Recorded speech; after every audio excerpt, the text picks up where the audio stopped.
Hello friends, this is Raj Yadav and welcome back to Chalak study YouTube channel. दोस्तों, हम लोग यहाँ पर कर रहे हैं लक्ष्य 120 प्लस सीरीज़, जिसकी मदद से आप लोग अपने सीटेट में अधिक से अधिक नंबर गेन कर सकते हैं। ये जो सीरीज़ है, सीरीज़ का ये 14th वीडियो है। इससे पहले हम लोगों ने 13 वीडियो कर रखा है, तो आप लोगों जो है नीचे डिस्क्रिप्शन बॉक्स में आपको लिंक मिल जाएगी, आप लोग वहाँ पर से पूरे वीडियोज़ को एक साथ देख सकते हैं। दोस्तों, हम लोग यहाँ पर जो सीरीज़ कर रहे हैं उसकी मदद से आप लोग ईवीएस यानी कि पर्यावरण में अधिक से अधिक नंबर पा पाएंगे। यहाँ तक कि थोड़े से एफर्ट के साथ आप लोग 30 में से 30 भी नंबर पा सकते हैं। ठीक है, तो ये सीरीज़ आप लोग के लिए बहुत ही इंपॉर्टेंट है, जिसमें हम लोग प्रीवियस ईयर के क्वेश्चन सॉल्व कर रहे हैं। और इससे पहले हम लोगों ने पूरे एनसीईआरटी का जो कंटेंट है वो हम लोगों ने किया हुआ है, उसका भी लिंक आपको डिस्क्रिप्शन बॉक्स में मिल जाएगा। ठीक है, तो वहाँ पर से आप लोग पूरा एनसीईआरटी कक्षा 3 से 5, क्योंकि आपकी जो सीटेट में है कक्षा 3 से 5 की एनसीईआरटी पूछी जाती है, तो पूरा हम लोगों ने किया हुआ है। तो नीचे डिस्क्रिप्शन में आपको लिंक मिल जाएगी। चलिए दोस्तों, आज के इस वीडियो को हम लोग स्टार्ट करते हैं। दोस्तों, अगर आप सीटेट में 130 प्लस नंबर लेकर के आना चाहते हैं और अपनी तैयारियों को और भी बेहतरीन करना चाहते हैं, तो चक्षु प्रकाशन आप लोगों के लिए सीटेट की एक बेस्ट बुक लेकर के आया है, जिसको पढ़ करके आप 100% 130 से भी ज़्यादा नंबर लेकर के आ सकते हैं। दोस्तों, अगर इसके कंटेंट की बात करें तो यहाँ पर आप विषय सूची में देख पाएंगे कि सारे सब्जेक्ट्स यहाँ पर बिल्कुल एक ही जगह पर कवर किए हुए हैं, जैसे कि बाल विकास और अध्यापन कला, इसके अलावा लैंग्वेज 1, लैंग्वेज 2 और मैथमेटिक्स और पर्यावरण के कंटेंट और जो पेडागोजी होते हैं वो सारी चीज़ें एक ही जगह पर आपको मिल जाएंगी।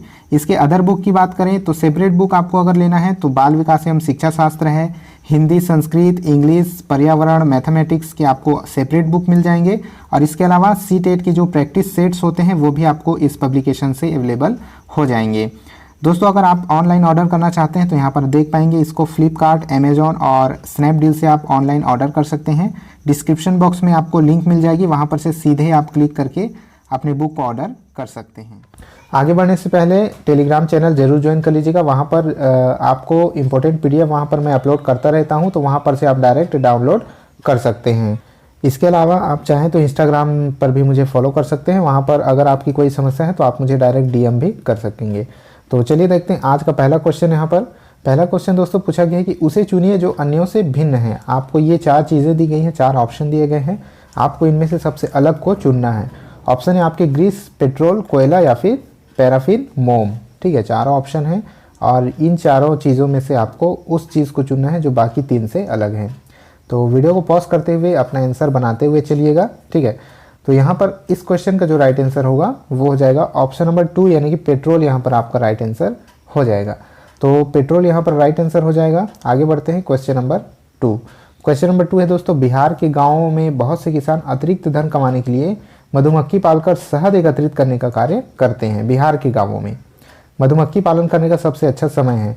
तो यहाँ पर सीधा एक सिंपल सा क्वेश्चन पूछा गया है कि मधुमक्खी पालन करने का सबसे अच्छा समय क्या होता है, जो कि आपके एनसीईआरटी बुक में इसके बारे में दिया हुआ है। हम लोगों ने इसके बारे में पढ़ा हुआ है अपने एनसीईआरटी सीरीज़ में, तो नीचे डिस्क्रिप्शन बॉक्स में ज़रूर देख लीजिएगा अगर आप लोगों ने उस सीरीज़ को अभी तक नहीं देखा है। तो इस क्वेश्चन का जो राइट आंसर होगा दोस्तों वो हो जाएगा आपका अक्टूबर से दिसंबर, यानी ऑप्शन नंबर 2 यहाँ पर राइट आंसर हो जाएगा।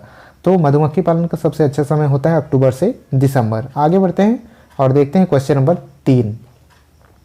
एक ही तरह की फसल बार बार उगाने और बहुत से रसायनों के उपयोग करने से मृदा का क्या हाल होता है, ये पूछा जा रहा है। एक ही तरह की फसल बार बार उगाने और बहुत सारे जो केमिकल्स होते हैं उनका यूज़ करने से मृदा कैसी हो जाती है। ऑप्शन है आपके किसी विशेष फसल के लिए उपयोगी बन जाती है, सिंचाई के लिए उपयुक्त बन जाती है, उर्वर यानी कि उपजाऊ बन जाती है, या फिर बंजर हो जाती है। तो आपको बताना है इनमें से आंसर आपका कौन सा होगा। ठीक है, वीडियो को पॉज करके बताते चलिएगा। तो दोस्तों, यहाँ पर जो क्वेश्चन नंबर 3 है उसका जो राइट आंसर है वो हो जाएगा बंजर हो जाती है, यानी कि ऑप्शन नंबर 4 यहाँ पर राइट आंसर हो जाएगा। ठीक है, तो आप लोग समझ सकते हैं इस बात को कि एक ही तरह की फसल नहीं उगाना चाहिए किसान को अपने ज़मीन पर, और जो है बहुत ज़्यादा जो है केमिकल्स का यूज़ भी नहीं करना चाहिए खाद के रूप में। आगे बढ़ते हैं क्वेश्चन नंबर 4। निम्नलिखित में से लेह और लद्दाख के मकानों की विशेषताएं चुनिए। लेह और लद्दाख के बारे में एनसीईआरटी में दिया हुआ है, उसकी विशेषताएं आपको चुनाव करना है। स्टेटमेंट पढ़िए सबसे पहले। पेड़ के तनों से बनी लकड़ी की ढालू छतें होती हैं। निचली मंजिल में कोई खिड़की नहीं होती। पत्थर, मिट्टी और चूने से बनी दीवारें होती हैं और लकड़ी के फर्श होते हैं। 4 विशेषताएं दी गई हैं, इनमें से आपको बताना है कि कौन से सही विशेषताएं होंगी। तो 4 ऑप्शन नीचे दिए गए हैं, वीडियो को पॉज करके सारे जो है ऑप्शन को अच्छे से समझ लीजिए यहाँ पर और अपने आंसर देने की कोशिश कीजिए। तो यहाँ पर जो राइट आंसर होगा इस क्वेश्चन का वो आपका हो जाएगा ऑप्शन नंबर 2 आपका राइट आंसर हो जाएगा, जो कि है ए, बी और डी। ठीक है, ए, बी और डी ये राइट आंसर है, जो कि लेह और लद्दाख के मकानों की विशेषताएं हैं। इसके अलावा यहाँ पर जो ऑप्शन नंबर सी है, स्टेटमेंट सी है, वो राइट आंसर नहीं होगा, क्योंकि वहाँ जो है लेह और लद्दाख में पत्थर, मिट्टी और चूने की बनी दीवारें वहाँ पर नहीं पाई जाती हैं। ठीक है, आगे बढ़ते हैं क्वेश्चन नंबर 5। तरुण भारत संघ, तरुण भारत संघ नामक समूह किससे संबंधित है? ऑप्शन है स्कूलों में दोपहर का पका हुआ भोजन उपलब्ध कराने में, आर्थिक रूप से कमजोर वर्गों के बच्चों के लिए निःशुल्क कोचिंग कक्षाएं चलाने में, पुरानी झीलें पुनर्निर्मित करने में, या फिर विशेष रूप से सक्षम बच्चों को सीखने में मदद करने में। तरुण भारत संघ ये किसके लिए जाना जाता है? तो 4 ऑप्शन दिए गए हैं, अपना आंसर बनाने की यहाँ पर कोशिश कीजिएगा। इस क्वेश्चन का जो राइट आंसर हो जाएगा दोस्तों वो होगा पुरानी झीलें पुनर्निर्मित कराने में, तरुण भारत संघ। एक और आप लोगों ने सुना होगा एनसीईआरटी में भीमा संघ के बारे में, तो उसी तरह की ये भी है तरुण भारत संघ। तो ये क्या कार्य करती है, किससे संबंधित है? पुरानी जो झीलें रही होंगी उनको पुनर्निर्मित कराने का काम ये करती है, इसी चीज़ से ये संबंधित है। आगे बढ़ते हैं क्वेश्चन नंबर 6। यह पढ़ाते समय कि कुछ समय के लिए खाद्य पदार्थों को किस तरह ताज़ा रखा जाए। तो खाद्य पदार्थों को संरक्षित करने के बारे में भी एनसीईआरटी में दी हुई है, उसी से रिलेटेड ये प्रश्न है। राधा अपनी कक्षा में निम्नलिखित अनेक तकनीकों की परिगणना करती है, कुछ टेक्निक्स बताती है वो राधा जो है, और वो टेक्निक्स क्या हैं? उसे कटोरी में रखती है तथा कटोरी को एक खुले बर्तन में रख देती है जिसमें ठंडा पानी है। उसे एक गीले कपड़े में लपेट देती है, उसे धूप में खुला फैला देती है, उसे छोटे छोटे टुकड़ों में काटती है और अंधेरे में रख देती है। तो ये 4 जो है संरक्षित करने की टेक्निक्स वो बताती है। अब क्वेश्चन ये है कि उपरोक्त तकनीक में बी के लिए वह किस खाद्य पदार्थ की ओर संकेत कर रही है? बी के लिए, तो बी को देखते हैं। यहाँ इतने सारे ऑप्शन देने के बाद, इतने सारे स्टेटमेंट देने के बाद बी के बारे में पूछा जा रहा है कि उसे एक गीले कपड़े में लपेट देती है। तो किस चीज़ को गीले कपड़े में लपेट कर संरक्षित किया जाता है? ऑप्शन है आपके पके चावल, हरा धनिया, आलू, लहसुन, प्याज और काजू बर्फी। ठीक है, तो इसके बारे में हम लोगों ने एनसीईआरटी सीरीज में पढ़ा हुआ है, देख जरूर लीजिएगा अगर आप लोगों ने नहीं देखा है। ठीक है, तो ये जो है ऑप्शन बी, उसे गीला कपड़े में लपेटकर किस चीज़ को संरक्षित करते हैं। तो इसका जो राइट आंसर होगा दोस्तों वो हो जाएगा ऑप्शन नंबर 3, यानी कि हरा धनिया। तो हरा धनिया को जो है गीले कपड़े में लपेटकर कुछ दिनों तक, यानी काफ़ी दिनों तक उसको ताज़ा या फिर संरक्षित करके रखा जा सकता है। ठीक है, आगे बढ़ते हैं क्वेश्चन नंबर 7। किसके नेतृत्व में चिपको आंदोलन को बल मिला? चिपको आंदोलन को किसके नेतृत्व में बल मिला था, ये आपको बताना है। तो ऑप्शन है आपके ए के बैनर्जी, सुंदरलाल बहुगुणा, अमृता देवी बिश्नोई या फिर मेधा पाटकर।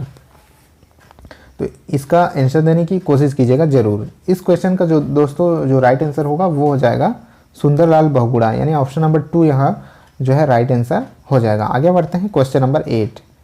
भैंस की पीठ पर अक्सर बगुला, इग्रेट पक्षी बैठा दिखाई देता है। ऐसा इसलिए होता है क्योंकि बगुला, तो भैंस की पीठ पर बगुला क्यों बैठता है? ऑप्शन है आपके भैंस की पीठ पर परजीवी कीट खाता है, ये जो बगुला है। ऑप्शन नंबर 2 है घास में पाए जाने वाले कीट खाता है। ऑप्शन नंबर 3 है भैंस की पीठ पर बैठकर गाना पसंद करता है या उड़ने के बाद थोड़ा आराम करता है। भैंस की पीठ पर बैठकर आराम करता है। तो आपको बताना है इसका राइट आंसर क्या होना चाहिए। तो दोस्तों इस क्वेश्चन का जो राइट आंसर होना चाहिए वो होना चाहिए ऑप्शन नंबर 1। ठीक है, यहाँ पर ऑप्शन नंबर 1 जो है भैंस की पीठ पर परजीवी कीट खाता है। तो भैंस की पीठ पर बैठने का रीज़न यही है कि बगुला जो है उसकी पीठ पर बैठ कर जो है परजीवियों को, जो छोटे छोटे कीट होते हैं भैंस की पीठ पर, उसको खाता है। इससे दोनों का फ़ायदा होता है। बगुला का फ़ायदा होता है उसको खाना मिल जाता है, और भैंस का फ़ायदा होता है कि उसकी पीठ में जो परजीवी कीट होते हैं वो दूर हो जाते हैं। ठीक है, तो इस तरह से दोनों एक दूसरे के काम आते हैं। आगे बढ़ते हैं क्वेश्चन नंबर 9। ग्रामीण क्षेत्रों में गाय के गोबर से झोपड़ी की दीवारें और फर्श को लीपा जाता है। तो ग्रामीण क्षेत्रों के बारे में दिया हुआ है एनसीईआरटी में कि वहाँ पर जो है गाय के गोबर से झोपड़ी की दीवारों को और फर्श को लीपा जाता है। क्यों लीपा जाता है? ऑप्शन है आपके फर्श को प्राकृतिक रंग देने के लिए, कीड़ों को दूर रखने के लिए, चिकना और साफ बनाने के लिए, या फिर खुरदुरा बनाकर घर्षण बढ़ाने के लिए। तो इसका कोई मतलब नहीं है। ठीक है, तो ये 4 ऑप्शन देखिए और अपना आंसर देने की कोशिश कीजिए। तो दोस्तों यहाँ पर जो राइट आंसर होगा वो हो जाएगा आपका कीड़ों को दूर रखने के लिए। इसके बारे में हम लोगों ने पढ़ रखा है सीरीज में कि कीड़ों को दूर रखने के लिए मिट्टी में क्या किया जाता है, गोबर मिला दिया जाता है, और इससे कीड़े और जो कीड़े और कीट होते हैं वो जो है घर से दूर रहते हैं गोबर मिला देने की वजह से। तो ऑप्शन नंबर 2 यहाँ पर राइट आंसर हो जाएगा। आगे बढ़ते हैं क्वेश्चन नंबर 10 जो कि आज का लास्ट क्वेश्चन है। रक्त की जांच द्वारा किसकी उपस्थिति में मलेरिया की पहचान होती है? रक्त की जांच, तो जब मलेरिया का टेस्ट किया जाता है तो ब्लड टेस्ट किया जाता है, और किस वजह से उसकी पहचान होती है कि ब्लड में मलेरिया के जो पैरासाइट्स जो है उपस्थित हैं। ऑप्शन है लाल रक्त कोशिकाओं में मच्छर के अंडे, लाल रक्त कोशिकाओं में मलेरिया परजीवी यानी कि प्लाज्मोडियम, रक्त में क्षतिग्रस्त यकृत कोशिकाएं, या फिर रक्त में मच्छर के लार्वे। तो ये जो है लार्वा हो जाएगा, ठीक है, मच्छर के लार्वे। तो अपना आंसर देने की कोशिश कीजिएगा यहाँ पर। तो इस क्वेश्चन का जो राइट आंसर होगा दोस्तों वो हो जाएगा ऑप्शन नंबर 2 यहाँ पर राइट आंसर हो जाएगा। यानी कि मलेरिया की उपस्थिति की पहचान कैसे होती है? लाल रक्त कोशिकाओं में मलेरिया परजीवी पाए जाते हैं जो कि है प्लाज्मोडियम जिसको कहा जाता है। तो मलेरिया परजीवी वहाँ पर उपस्थित दिखाई देते हैं, प्लाज्मोडियम उपस्थित दिखाई देते हैं लाल रक्त कोशिकाओं में, जिससे पता चलता है कि रक्त में जो है मलेरियल पैरासाइट्स हैं और किसी भी व्यक्ति को मलेरिया की बीमारी हो गई है। तो आई होप दोस्तों ये जो वीडियो है आपको पसंद आया होगा। Thanks for watching. पसंद आया होगा तो लाइक ज़रूर कर दीजिएगा, अपने दोस्तों के साथ शेयर कर दीजिएगा।